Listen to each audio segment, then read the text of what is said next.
Hello everyone, स्वागत है आप सभी लोगों का मेरे YouTube channel Prafull chemistry classes में, जहां हम लोग सॉल्यूशन चैप्टर का एमसीक्यू सीरीज़ स्टार्ट किए हुए हैं। इसके पिछले वीडियो में आप लोगों ने सॉल्यूशन चैप्टर का मैंने जो आपको एमसीक्यू 1 करवाया था, आज मैं एमसीक्यू 2 लेके आया हूं आपके सामने। ठीक है, एमसीक्यू 2 में जो टॉपिक पे हम लोग एमसीक्यू करेंगे वो होगा आपका vapour pressure and Raoult's law. इसमें हम लोग ideal solution, non ideal solution भी देखेंगे और इसको साथ साथ रिवाइज भी करेंगे। देखिए, एमसीक्यू जब भी आप बनाते हैं तो पहला चीज़ तो होता है कि आपको वो टॉपिक पढ़ा हुआ होना चाहिए। अगर कोई स्टूडेंट ये सोचता है कि मुझे आज एमसीक्यू का वीडियो आ गया, मुझे एमसीक्यू देखना है और कोशिश करना है क्वेश्चन बनाने के लिए, अगर वो स्टूडेंट पहले से वो टॉपिक नहीं पढ़ा है तो उसे कुछ भी समझ में नहीं आएगा। पहला ज़रूरी चीज़ ये हो जाता है कि आप उस टॉपिक को पढ़ें, है ना। आप जहाँ से भी पढ़ रहे हैं, आप ऑफलाइन पढ़ रहे हैं या ऑनलाइन पढ़ रहे हैं, ये आपका आप पे डिपेंड करता है। अगर आपने ऑफलाइन पढ़ा है तो अच्छी बात है, नहीं ऑफलाइन पढ़ा है तो मैंने तो ऑनलाइन ये चैप्टर को पूरा का पूरा पढ़ाया है। पहले जा करके आप vapour pressure, Raoult's law, ideal solution, non ideal solution सारे वीडियोस को देखिए, पहले कॉन्सेप्ट समझिए, उसके बाद आप एमसीक्यू करने का कोशिश कीजिए। क्योंकि बिना थ्योरी के, बिना नोट्स के या थ्योरी के आप ऑब्जेक्टिव क्वेश्चंस को नहीं सॉल्व कर पाइएगा। ठीक है, कई स्टूडेंट्स मुझे ये पूछते हैं, सर रिवीजन कैसे करना है। देखिए, रिवीजन करने का एक बेस्ट तरीका ये होता है कि आप जो भी थ्योरी पढ़े हैं, आप थ्योरी पढ़ने के बाद उसका जो समरी होता है, जो फॉर्मूला होता है, जो कॉन्सेप्ट होता है, प्योर कॉन्सेप्ट, बहुत सारे ऐसी चीज़ें नोट्स में होती हैं जो आपका प्योर कॉन्सेप्ट नहीं है। जैसे बड़े बड़े डेफिनेशंस हो गए, थ्योरी हो गए, वो सब आपके एग्जाम में, ऑब्जेक्टिव एग्जामिनेशन में नहीं काम आने वाला है। तो आपको क्या करना है, सबसे पहले जब भी कोई आप चैप्टर खोलते हैं, आपको रिवीजन करना है, तो सबसे पहले उस चैप्टर को खोलिए। उस चैप्टर का जो पॉइंट्स का आप पढ़ना चाह रहे हैं, सारे पॉइंट्स जो भी चैप्टर में जो इंपॉर्टेंट पॉइंट्स हैं, उसका एक समरी लिखिए। खुद से एक समरी बनाइए, अपना समरी बनाइए। देखिए, आपको किसी भी बुक में, चाहे एनसीईआरटी हो, चाहे आप दिनेश पब्लिकेशन की बुक हो, चाहे प्रदीप पब्लिकेशन की हो, चाहे कॉम्प्रिहेंसिव हो, कोई भी आप रेफरेंस बुक देखते हैं तो उसके लास्ट में, चैप्टर के लास्ट में कुछ समरी दिया रहता है। आप उस समरी से हेल्प ले सकते हैं कि कैसे किसी चैप्टर का हम लोग पहले सारांश लिखते हैं, समरी लिखते हैं। और अगर कोशिश कीजिए कि वो समरी आपका खुद का हो, क्योंकि बुक में जो समरी देता है वो बुक के अकॉर्डिंग इंपॉर्टेंट होता है। आपका खुद का एक समरी होना चाहिए। उस समरी को रखिए, उसी को रिवीजन कीजिए, बार बार उसी को पढ़िए और उसको पढ़ने के बाद आप उस पर एमसीक्यू क्वेश्चन को प्रैक्टिस कीजिए। ये तरीका बेस्ट होता है। ठीक है, तो जैसे मैं अभी जो टॉपिक पढ़ाने वाला हूँ, जो टॉपिक पे एमसीक्यू कराऊंगा, उसके लिए मैंने क्या किया है, आपके लिए एक काम और कर रहा हूँ मैं साथ साथ, कि जैसे मैंने पिछले वीडियो में भी किया था, जो भी टॉपिक मैं एमसीक्यू में कराता हूँ, उस टॉपिक का जो भी इंपॉर्टेंट कॉन्सेप्ट होगा या जो इंपॉर्टेंट फॉर्मूला होगा, उसे मैं पहले ही लिख देता हूँ। इससे क्या फायदा होगा कि आपको टॉपिक के एमसीक्यू करने से पहले आपको इंपॉर्टेंट पॉइंट्स जो आपको ध्यान रखनी है वो आपको मिल जाएगी। अगर आपको इंपॉर्टेंट पॉइंट्स पहले से ही पता होगा तो आप इस पे क्वेश्चन बनाना थोड़ा आपके लिए आसान हो जाता है। ठीक है, मैं ये साथ साथ कर रहा हूँ, मैंने देखा होगा, आपने पिछले वीडियो में मैंने किया और इस वीडियो में मैं कर रहा हूँ। पहले मैं सारे टॉपिक, जो मेन टॉपिक जो मैं आज पढ़ाने वाला हूँ, उसके जो इंपॉर्टेंट कॉन्सेप्ट हैं या इंपॉर्टेंट फॉर्मूला है, पहले मैं लिख दिया हूँ। अब इसके बाद हम लोग एमसीक्यू प्रैक्टिस करेंगे। ठीक है, ये है। तो वीडियो में स्टार्ट करने से पहले मैं कहना चाहता हूँ कि आप इस वीडियो को, या जो भी मैं एमसीक्यू सीरीज़ के वीडियो देता हूँ, उसे आप ज़्यादा से ज़्यादा लोगों को शेयर कीजिए और अच्छा लगे तो लाइक और कमेंट कीजिए। पिछले वीडियो में बहुत अच्छे कमेंट आए मुझे और अप्रिशिएट किया गया है और कहा भी गया है कि सर आपने मतलब आपका जो वीडियो है वो बहुत ही बेनिफिशियल हुआ हमारे लिए, और ये देख के मुझे अच्छा लगा। और मैं चाहता हूँ कि ज़्यादा से ज़्यादा लोग इसे देखें और इससे कुछ सीखें, एग्जामिनेशन में उनके लिए इंपॉर्टेंट हो। देखिए, मैं कोशिश करूंगा कि एग्जाम आने से पहले तक मैं सारे चैप्टर्स के एमसीक्यू आपको ऐसे ही प्रैक्टिस करा दूं और उसके साथ साथ मैं कुछ और भी क्वेश्चंस कराऊं जो आपके एग्जाम के लिए इंपॉर्टेंट हो। ठीक है, मैं पूरा कोशिश कर रहा हूं और मैं चाहता हूं और मैं कर भी रहा हूं और उम्मीद करता हूं कि ये हो भी जाएगा। ठीक है, तो आपको बस बने रहना है, वीडियो को लाइक्स कमेंट करना है और जितना लोगों को आप शेयर कर सकते हैं उतना अच्छा होगा। ठीक है, चलिए, तो ये स्टार्ट करने से पहले मैंने आपको पहले कहा कि जो टॉपिक मैं आज एमसीक्यू करूंगा उस टॉपिक का नाम है vapour pressure and Raoult's law. अगर आपने वेपर प्रेशर राउल्स लॉ नहीं पढ़ा है तो पहले जाकर के मेरे प्लेलिस्ट से वेपर प्रेशर और राउल्स लॉ को पढ़िए। ठीक है, कॉन्सेप्ट जब तक नहीं होगा तब तक आपसे क्वेश्चन नहीं बनेगा। ठीक है, उसको पढ़ने के बाद मैंने क्या किया है, जो इंपॉर्टेंट पॉइंट्स बनते हैं वो मैंने इंपॉर्टेंट पॉइंट्स यहाँ लिख दिया है, जैसे समरी।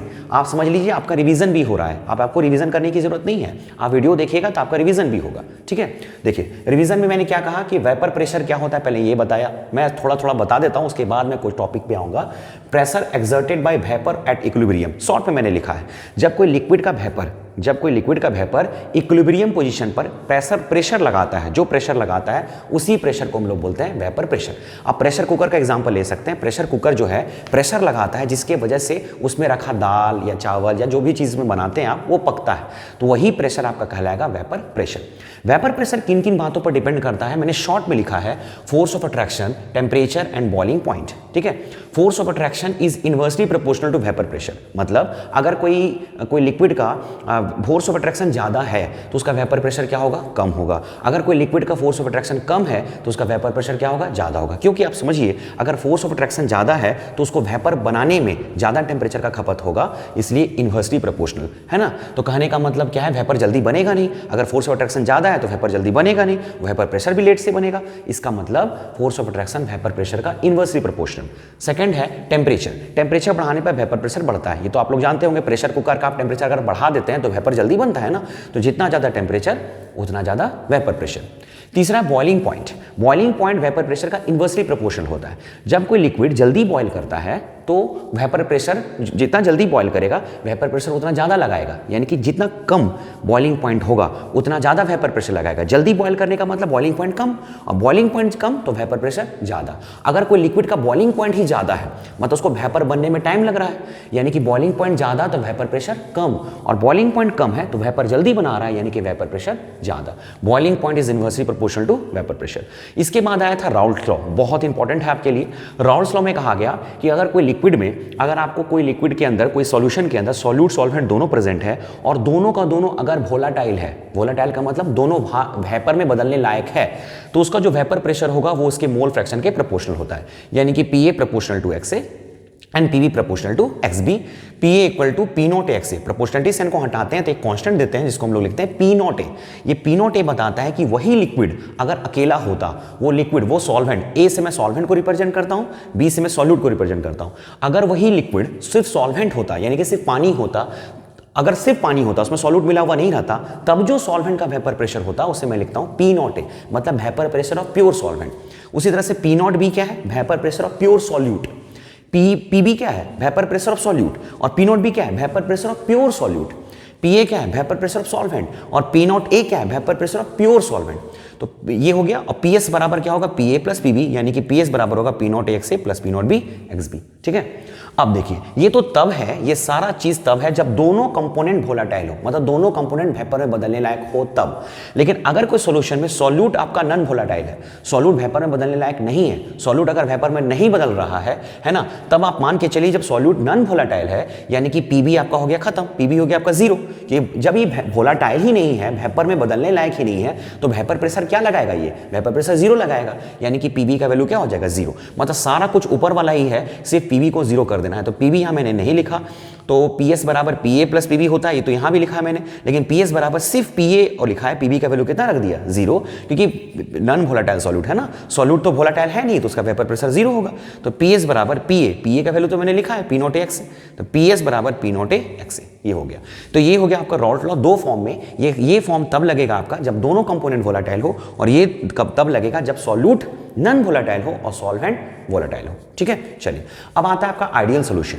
आइडियल सॉल्यूशन वो सॉल्यूशन होता है जो राउल्ट के लॉ को फॉलो करता है, जो सही में राउल्ट के लॉ को फॉलो करे, मतलब राउल्ट ने जो कहा उस बात को मानने वाला सॉल्यूशन कहलाएगा आइडियल सॉल्यूशन, और जो राउल्ट के लॉ को नहीं मानेगा उसे कहा जाएगा नॉन आइडियल सॉल्यूशन। ठीक है, तो आइडियल सॉल्यूशन तो ये है। तो अगर आइडियल सॉल्यूशन है और ये राउल्ट के लॉ को फॉलो कर रहा है, तो मैंने मतलब जो राउल्ट लॉ में मैंने लिखा PS बराबर PA प्लस PB, तो वो सारा लिखा जाएगा PA बराबर P नॉट XA होगा, और PB बराबर P नॉट B XB होगा, और PS बराबर P nought XA plus P not B XB। मतलब पूरा का पूरा राउल्ट लॉ ही है ये, क्योंकि आइडियल सॉल्यूशन तो वही होता है जो राउल्ट लॉ को फॉलो करता है। इसके लिए क्या क्या प्रॉपर्टी है इसका एंथैल्पी में चेंज क्या होता है, जीरो। एंथैल्पी में चेंज मतलब क्या होता है, मतलब जब कोई सॉल्यूट सॉल्वेंट को आप जोड़िएगा तो ना तो हीट बाहर निकलेगा ना तो हीट एब्जॉर्ब होगा, यानी कि एंथैल्पी में चेंज मिक्स करने के बाद आफ्टर मिक्सिंग कितना होता है, जीरो। वॉल्यूम में चेंज आफ्टर मिक्सिंग कितना होता है, जीरो। मतलब आपने सॉल्यूट सॉल्वेंट को मिला दिया तो वॉल्यूम में कोई चेंज नहीं आएगा। और सबसे इंपॉर्टेंट पॉइंट ये है, जो पॉइंट नंबर ये है, क्योंकि इसी पे एमसीक्यू ज़्यादा बनता है, कि अगर आप आइडियल सोल्यूशन बना रहे हैं तो सॉल्यूट सॉल्वेंट जोड़ने के बाद आपने अगर सॉल्यूशन बनाया तो इनके बीच फोर्स ऑफ अट्रैक्शन में कोई चेंजेस नहीं आएगा। जो फोर्स ऑफ अट्रैक्शन सॉल्वेंट का है वही सॉल्यूट का होगा और वही सॉल्यूशन का भी होगा।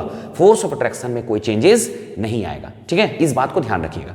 अब यहां लिखा हुआ है नो जियोट्रॉप्स, ये क्या है ये आगे मैं बता रहा हूं, ध्यान से देखिएगा। चलिए इधर देखता हूं। अब आता है आपका पॉजिटिव डेविएशन और नेगेटिव डेविएशन। ये क्या है, मैंने अभी जस्ट कहा आपको, जो राउल्ट के लॉ को फॉलो नहीं करे उसे नॉन आइडियल सॉल्यूशन कहा जाता है। और नॉन आइडियल सॉल्यूशन दो प्रकार का होता है, एक पॉजिटिव डेविएशन जो आइडियल से पॉजिटिवली डेविएट करे, और एक वो सॉल्यूशन जो आइडियल सॉल्यूशन से नेगेटिवली डेविएट करे। तो पॉजिटिवली डेविएट करने के लिए मतलब जो राउल्ट ने बताया उससे वैल्यू ज्यादा हो, जो राउल्ट ने बताया उससे वैल्यू ज्यादा हो तो हो जाएगा पॉजिटिव डेविएशन। जो राउल्ट ने बताया है ना उससे वैल्यू कम हो तो कहलाएगा नेगेटिव डेविएशन। और जो राउल्ट ने बताया उसके बराबर हो तब होगा आइडियल सॉल्यूशन, ठीक है। देखिए राउल्ट ने बताया था पी ए बराबर पी नॉट एक्स ए है, लेकिन एक्चुअल में ऐसे सॉल्यूशन पी ए का value P not X A से क्या होता है ज्यादा, और P B value P not B X B से क्या होता है ज्यादा। जब ये से ज्यादा तो पी एस भी P not X A plus P not B X B से क्या होगा ज्यादा होगा। अब यहाँ ये जीरो है तो ये जीरो से ज्यादा होगा, जीरो से ज्यादा को मैं क्या बोलता पॉजिटिव, इसलिए डेल्टा एच मिक्सिंग क्या है positive. Delta H mixing positive का मतलब ये इंडोथर्मिक प्रोसेस होता है। कैसा प्रोसेस, इंडोथर्मिक, यानी कि हीट एब्जॉर्ब होगा। मैंने यहां क्या बताया, ऐसे सॉल्यूशन जब बनाते हैं तो ना तो हीट बाहर निकलता है ना तो हीट एब्जॉर्ब होता है, लेकिन ऐसे सॉल्यूशन जब हम लोग बनाते हैं तो इस बनाने के दौरान हीट एब्जॉर्ब होता है, इंडोथर्मिक। वॉल्यूम में चेंज क्या होता है पॉजिटिव होता है। और सबसे इंपॉर्टेंट बात यहां बहुत लोग फंसते हैं कि पॉजिटिव डिवीजन में क्या होता है कि जब आप कंपोनेंट को मिलाएंगे, ए हो गया आपका सॉल्वेंट, बी हो गया आपका सॉल्यूट और ए हो गया आपका सॉल्यूशन, तो मिलाने के बाद ये प्योर सॉल्वेंट था, ये प्योर सॉल्यूट था और ये सॉल्यूशन है। मिलाने के बाद फोर्स ऑफ अट्रैक्शन घट जाएगा, वीक है ना। बहुत लोग क्या सोचते हैं ना पॉजिटिव डेविएशन मतलब स्ट्रॉन्ग, ऐसा नहीं है। पॉजिटिव डेविएशन का मतलब वेपर प्रेशर ज्यादा, और आपने जस्ट पढ़ा था कि अगर वेपर प्रेशर ज्यादा तो फोर्स ऑफ अट्रैक्शन क्या होगा कम होता है ना, इनवर्सली प्रोपोर्शनल, तो फोर्स ऑफ अट्रैक्शन क्या हो जाता है वीक। मतलब आपने कंपोनेंट को मिलाया और मिलाने के बाद जो सॉल्यूशन बना, अगर उसका फोर्स ऑफ अट्रैक्शन कमजोर हो गया तो समझ लीजिए वो कैसा डेविएशन शो करेगा पॉजिटिव डेविएशन, ठीक है। और ऐसे सॉल्यूशन का बॉइलिंग पॉइंट क्या होगा लो होगा। बॉइलिंग पॉइंट लो क्यों है, क्योंकि वेपर प्रेशर ज्यादा, तो वेपर प्रेशर ज्यादा तो बॉइलिंग पॉइंट कम।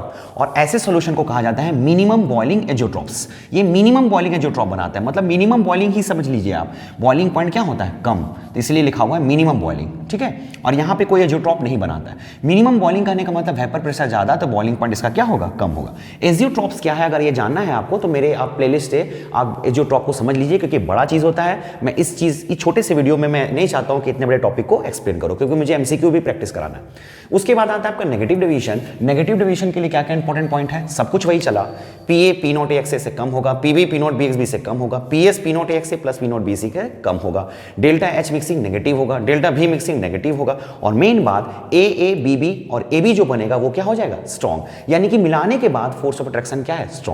तो नेगेटिव डेविएशन में फोर्स ऑफ अट्रैक्शन स्ट्रॉन्ग होता है, जबकि पॉजिटिव डेविएशन में फोर्स ऑफ अट्रैक्शन वीक होता है। और जब यहां वेपर प्रेशर कम है तो बॉइलिंग पॉइंट क्या होगा हाई होगा, ठीक है। इतना बात आपको समझ लेना है, मैं हट जाता हूं, आप लोग इसे नोट कर लीजिएगा स्क्रीनशॉट लेकर के, ठीक है। चलिए अब मैं आता हूं आपका क्वेश्चंस पे, क्योंकि क्वेश्चन करना बहुत जरूरी है, क्वेश्चन के लिए तो हम लोग आए हैं, ठीक है। देखिएगा एक एक करके आपके स्क्रीन पे क्वेश्चन फिर से डिस्प्ले हो गया होगा। पहला क्वेश्चन क्या है, the vapour pressure of a solution containing non volatile solute is directly proportional to. देखिए पहला लिखा हुआ है नॉन वोलेटाइल सॉल्यूट, मतलब हम लोग यहां आ गए। और नॉन वोलेटाइल सॉल्यूट के लिए अगर हम लोग सॉल्यूशन का वेपर प्रेशर का बात करें तो ये क्या सॉल्यूट पे डिपेंड करता है, बिल्कुल नहीं। ये किसके वेपर प्रेशर पर डिपेंड करता है, सॉल्वेंट के वेपर प्रेशर पर डिपेंड करता है। लेकिन ये कहा है कि किसके डायरेक्टली प्रोपोर्शनल होगा, तो देखिए आप पी एस किसके बराबर है, पी ए के बराबर है, यानी कि पी एस बराबर पी नॉट ए एक्स ए है, और ये तो जीरो हो गया आपका। तो कह सकते हैं ना कि पी एस किस पे डिपेंड कर रहा है, मोल फ्रैक्शन पर डिपेंड कर रहा है। किसके मोल फ्रैक्शन पे, ए के, यानी कि सॉल्वेंट के। तो पी, अब देखिए एक बात बताइए, ये तो आपका कांस्टेंट रहा, तो इसे अगर आप हटा भी देंगे तो यहाँ पे प्रोपोर्शनल साइन लगाएंगे कि नहीं, क्योंकि देखिए आप प्रोपोर्शनल साइन को हटा के कांस्टेंट लाए थे, तो अगर आप कांस्टेंट हटा देंगे, ये पी नॉट ए हटा देंगे तो प्रोपोर्शनल आ जाएगा। तो P S proportional to X A लिख सकते हैं कि नहीं, यानी कि सॉल्यूशन का जो वेपर प्रेशर होगा वो सॉल्वेंट के मोल फ्रैक्शन के प्रोपोर्शनल होगा, सॉल्वेंट के मोल फ्रैक्शन के, सॉल्यूट के नहीं, क्योंकि सॉल्यूट तो नॉन वोलेटाइल है, ये जब वेपर में ही नहीं बदलेगा तो इसका वेपर प्रेशर क्या होगा। तो P S proportional to X A, यानी कि मोल फ्रैक्शन ऑफ सॉल्वेंट, यानी कि फर्स्ट का आंसर हो जाएगा आपका डी। फर्स्ट का क्या होगा, डी होगा। आप फिर से अपने वीडियो को पॉज करके बनाने का कोशिश कीजिएगा, जो स्कोर आएगा आप कमेंट कीजिएगा, ठीक है। Number 2, which of the following statement is true about vapour pressure of a liquid. Vapour pressure के बारे में क्या सही लिखा हुआ है। पहला है vapour pressure is closely related to molecular activity and temperature of liquid. Vapour pressure is closely related to molecular activity but independent of temperature. Vapour pressure is not affected by molecular activity and temperature. Vapour pressure is not affected by molecular activity and temperature. देखिए कुल मिलाकर के आपको vapour pressure और यहां दो term आया है, मॉलिक्यूलर एक्टिविटी और टेम्परेचर। ये कहने का कोशिश कर रहा है कि वेपर प्रेशर किस पे डिपेंड करता है, मॉलिक्यूलर एक्टिविटी, टेम्परेचर, दोनों पे या किसी एक पे या किसी पे नहीं, ये पूछ रहा है आपसे। तो देखिए वेपर प्रेशर दोनों पे डिपेंड करता है, टेम्परेचर पर तो करता ही, आपको सामने दिख रहा है। मॉलिक्यूलर एक्टिविटी कह सकते हैं आप फोर्स ऑफ अट्रैक्शन ही है, क्योंकि molecular activity force of attraction पर ही डिपेंड करता है। अगर फोर्स ऑफ अट्रैक्शन स्ट्रॉन्ग रहा तो मॉलिक्यूलर एक्टिविटी कम होगा, अगर फोर्स ऑफ अट्रैक्शन वीक रहा तो मॉलिक्यूलर एक्टिविटी ज्यादा रहेगा। यानी कि कुल मिलाकर के मॉलिक्यूलर एक्टिविटी एक तरह का फोर्स ऑफ अट्रैक्शन को ही रिप्रेजेंट कर रहा है। इसका मतलब वेपर प्रेशर दोनों पे डिपेंड करेगा, यानी कि इसका आंसर होगा ए, यानी कि 2 का हो जाएगा आपका ए, ठीक है। तो 1 का डी, 2 का ए। तीसरे क्वेश्चन में आते हैं। Raoult's law states that for a solution of a liquid the partial pressure of each component is directly proportional to. Raoult law ने कहा कि दोनों कंपोनेंट का जो पार्शियल प्रेशर होगा वो किसका प्रोपोर्शनल होगा, तो दोनों का मोल फ्रैक्शन के प्रोपोर्शनल होगा। और किस पे डिपेंड करेगा, पार्शियल प्रेशर किस पे डिपेंड करता है, मोल फ्रैक्शन पे डिपेंड करता है, ठीक है। तो इसका आंसर हो जाएगा directly proportional to mole fraction, यानी कि तीसरा का बी। ये तो सिंपल था, तीसरा का आ गया आपका बी, ठीक है।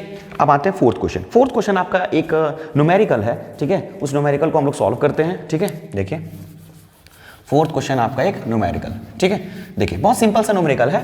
इसमें क्या है, the vapour pressure of two liquids P and Q are 80 and 60 torr respectively. Torrent नहीं है, एक्चुअल में टॉर है, ठीक है। टॉर प्रेशर का यूनिट होता है। दो लिक्विड दिया है, एक है आपका P और एक है Q। तो इसका दिया हुआ है वेपर प्रेशर। और एक बात और, ये जो वेपर प्रेशर है आपका प्योर है, क्योंकि देखिए प्योर का मतलब क्या होता है, प्योर को हम लोग नॉट से रिप्रेजेंट करते हैं। जब तक कोई इसमें क्या पहले लाइन में एक लिखा है क्या कि P और Q को मिला रहे हैं, ऐसा तो नहीं लिखा है। सिर्फ लिखा है P और Q का वेपर प्रेशर इतना इतना है, मतलब वो दोनों का सेपरेट सेपरेट वेपर प्रेशर होगा। यानी कि आपका P नॉट P का वैल्यू दिया हुआ है 80 और P नॉट Q का वैल्यू दिया है आपका 60, ठीक है। चलिए उसके साथ साथ आपको दिया है दोनों का मोल्स दे दिया है, यानी कि P का नंबर ऑफ मोल NP लिख देता हूं, ये आपका दिया है 3 और NQ का वैल्यू दिया है आपका 2, ये दे दिया है। तो आपको निकालना है PS बराबर वाट। आपको लग रहा होगा PQ क्यों लिख दिया सर आप, तो मैं AB लिखता हूं, AB उसके जगह पे PQ दे दिया है, क्या दिक्कत है, बन जाएगा। देखिए कैसे, तो PS बराबर फॉर्मूला क्या होता है, P not A XA plus P not B XB। पहले आपकी का फॉर्मूला लिख दिया मैंने, PS बराबर P not A XA plus P not PA plus PB होता है, P not A XA plus P not B XB, ये लिख दिया। अब क्या है, यहाँ के बाद हम लोग पुट करेंगे वैल्यू। देखिए अब क्या है, इसको एक पहले तो ये चेंज कीजिए। यहाँ A के जगह दिया है आपका P, तो ये हो जाएगा XP और P नॉट Q ही है और ये हो जाएगा आपका XQ। अब देखिए कितना आसानी से बनेगा, PS बराबर P नॉट P इंटू, अच्छा मोल फ्रैक्शन का मतलब क्या होता है, मोल फ्रैक्शन का मतलब होता है number of mole of that component to, sorry यहाँ P है इसलिए number of mole of P by number of mole of P plus number of mole of Q, ये है आपका, समझ में आया। Plus P nought Q mole fraction of Q, तो number of mole of Q by number of mole of P plus number of mole of Q, ये होगा आपका, ठीक है। अब आप पुट कर दीजिए, बहुत इजी क्वेश्चन है। P nought Q 80 into NP आपका हो गया 3 बाई NP प्लस NQ, तो NP 3 और ये 2 5 प्लस P नॉट Q आपका कितना है 60 इंटू NQ आपका कितना है 2 और ये फिर से कितना हो जाएगा 5। अब काटिए, ये हो जाएगा 16 और ये काटेगा आपका 12, तो 48 हो गया इधर से और इधर हो गया 24, तो 8 4 12 3 2 6 1 7 72 आएगा। इस क्वेश्चन का आंसर हो गया 72, यानी कि ऑप्शन नंबर ए, यानी कि आपका 4 का हो गया आपका ए। तो 4 का आंसर आया आपका 4 का ए। समझ में आया। देखिए कितना सिंपल क्वेश्चन था, आराम से ये बन गया होगा, ज़्यादा दिक्कत तो इसमें है नहीं, ठीक है। ये क्लियर हो गया होगा। आपको ए और बी की जगह पी और क्यू दिया है, इसलिए हो सकता है आपको थोड़ा सा कंफ्यूजन हो, ठीक है। चलिए क्वेश्चन नंबर 5 तो एकदम सिंपल है, जो आपके बोर्ड पे लिखा हुआ भी answer. For a ideal solution the enthalpy of mixing of pure component is to form the solution is, है ना, आपका लिखा हुआ आइडियल सोल्यूशन। तो आइडियल सोल्यूशन के लिए डेल्टा H मिक्स का वैल्यू कितना होता है 0, यानी कि 5 का हो जाएगा C। 5 का आंसर हो गया आपका C। चलिए क्वेश्चन नंबर 6 क्या है, minimum boiling azeotrope is form of solution which shows. Minimum boiling azeotrope आपका कौन सा सॉल्यूशन बनाता है? तो देखिए अभी तो बोर्ड पे आपका आंसर लिखा हुआ है, इसलिए आपको सोच रहे होंगे अरे तो यहाँ सामने लिखा हुआ है, लेकिन सब थोड़ा सा सोचिए। अगर आपको बोलता है मिनिमम बॉइलिंग यानी कि बॉइलिंग पॉइंट कम, तो ऐसे सोचिएगा, बोर्ड में देखिएगा, मिनिमम बॉइलिंग का मतलब बॉइलिंग पॉइंट कम। तो आप बताइए बॉइलिंग पॉइंट कम तो वेपर प्रेशर ज्यादा, और वेपर प्रेशर ज्यादा तो पॉजिटिव डेविएशन की नेगेटिव डेविएशन? पॉजिटिव डेविएशन, क्योंकि पॉजिटिव डेविएशन में वेपर प्रेशर ज्यादा होता है और नेगेटिव डेविएशन में वेपर प्रेशर कम होता है। ठीक है, तो बॉइलिंग मिनिमम बॉइलिंग बोले तो वेपर प्रेशर ज्यादा, और वेपर प्रेशर ज्यादा तो पॉजिटिव डेविएशन। अगर बोलता आपको मैक्सिमम बॉइलिंग, तो मैक्सिमम बॉइलिंग का मतलब वेपर प्रेशर कम, और वेपर प्रेशर कम तो पॉजिटिव डेविएशन नहीं नेगेटिव डेविएशन। तो इस क्वेश्चन का आंसर हो जाएगा पॉजिटिव डेविएशन, यानी कि 6 का बी हो जाएगा आपका। ठीक है, क्वेश्चन नंबर 7 में आते हैं। 7 से आपको कुछ एग्जांपल्स दिख रहा है। 7 में आपका क्वेश्चन ये है, which of the following component form an ideal solution. इनमें से कौन सा सॉल्यूशन आपको आइडियल सॉल्यूशन बनाएगा? ऐसे क्वेश्चंस बहुत इंपॉर्टेंट होते हैं जहां आपको एग्जांपल्स दिया रहता है और आपको पिक करना होता है कि ये आइडियल है या पॉजिटिव डिवीजन है या नेगेटिव डिवीजन है। यहां आपको पिक करना है कि इनमें से कौन एक आइडियल सॉल्यूशन बनाता है। तो आप ऐसे कैसे पिक कीजिएगा? आपके मन में क्वेश्चन आ रहा होगा। देखिए, आइडियल सॉल्यूशन को पिक करना सबसे आसान है। देखिए क्या करना है, जब भी आपको क्वेश्चन में 4 ऑप्शंस दिए जाए तो ऑप्शंस में पहचानना होगा आपको कि कैसा फोर्स ऑफ अट्रैक्शन है। फोर्स ऑफ अट्रैक्शन आपको पहचानना है। जैसे पहला वाला में आपको दिया है ethyl alcohol and benzene, ethyl alcohol plus benzene.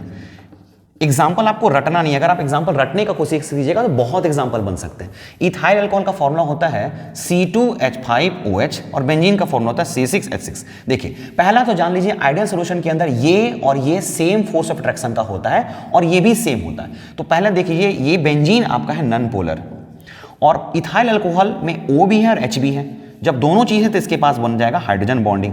क्या ये दोनों सेम फोर्स ऑफ अट्रैक्शन है? नहीं, यानी कि ऑप्शन गलत। दूसरा है एसीटोन एंड एनिलीन। एसीटोन का फॉर्मूला होता है आपका CH3COCH3 और एनिलीन का फॉर्मूला होता है बेंजीन रिंग के ऊपर NH2। ठीक है, देखिए इसमें N और H दोनों है, इसका मतलब इसमें होगा हाइड्रोजन बॉन्डिंग। और यहां पर एसीटोन है तो ये आपका होगा पोलर, और पोलर में होता है आपका dipole dipole interaction, dipole dipole interaction. तो ये हाइड्रोजन बॉन्डिंग है, ये डाइपोल डाइपोल है। क्या दोनों सेम फोर्स ऑफ अट्रैक्शन है? बिल्कुल नहीं, ये भी ऑप्शन हो जाएगा आपका गलत। दोनों पहले दोनों तो सेम होना चाहिए, ये दोनों सेम और ये भी क्या है, मैंने यहां क्या लिख दिया आपको, सेम। अगला है आपका वाटर और नाइट्रिक एसिड। देखिए, वाटर का फॉर्मूला होता है H2O, नाइट्रिक एसिड का फॉर्मूला HNO3। इसके पास H और O दोनों है, इसका मतलब इसमें हाइड्रोजन बॉन्ड, इसके पास भी H और O दोनों है, इसका मतलब इसमें भी हाइड्रोजन बॉन्ड। ठीक है, ये हो गया आपका। तो ये तो जरूर हो गया हाइड्रोजन बॉन्ड। मिलाने के बाद जो सॉल्यूशन बनेगा उसमें भी हाइड्रोजन बॉन्ड प्रेजेंट रहेगा, लेकिन उस हाइड्रोजन बॉन्ड का जो स्ट्रेंथ है वो घट बढ़ सकता है। यानी कि मिलाने के बाद, देखिए आपने ऑप्शन तो पिक किया होगा तो आपको ऑप्शन नंबर C भी लग रहा होगा कि सही हो सकता है सर, क्योंकि दोनों में तो हाइड्रोजन बॉन्डिंग है आपका, लेकिन मिलाने के बाद जो सॉल्यूशन बनेगा उसका हाइड्रोजन बॉन्डिंग घट बढ़ सकता है। ठीक है, तो इस ऑप्शन को हम लोग रोक के अगले ऑप्शन पे जाते हैं। ऑप्शन नंबर D आपका क्या दिखेगा, बेंजीन। बेंजीन हो गया आपका C6H6 और यहां पर लिखा है टॉलिन। शायद आपको पता होगा टॉलिन का फॉर्मूला होता है C6H5CH3। अगर पता है तो अच्छी बात है। ये है आपका नॉन पोलर और ये भी है आपका नॉन पोलर, और जब दो नॉन पोलर चीज को मिलाइएगा तो 100% वो नॉन पोलर प्रोडक्ट ही देगा। यानी कि ये जो दोनों सॉल्यूशन को मिलाने के बाद, इसको मिलाने के बाद आपको नॉन पोलर सॉल्यूशन ही मिलेगा। तो non polar plus non polar is equal to non polar. Hydrogen bonding plus hydrogen bonding, हो सकता है कि आपका हाइड्रोजन बॉन्डिंग डिस्टर्ब हो जाए, स्ट्रेंथ में चेंजेस आ जाए, और चेंजेस आ जाएगा तो वो सेम तो नहीं रहा, लेकिन यहां नॉन पोलर को मिलाने के बाद जो सॉल्यूशन बनेगा वो 100% आपका नॉन पोलर ही होगा। इसका मतलब ये ऑप्शन ही आपका सही है। ठीक है, तो बेंजीन प्लस टॉलिन एक तरह का आइडियल सॉल्यूशन है।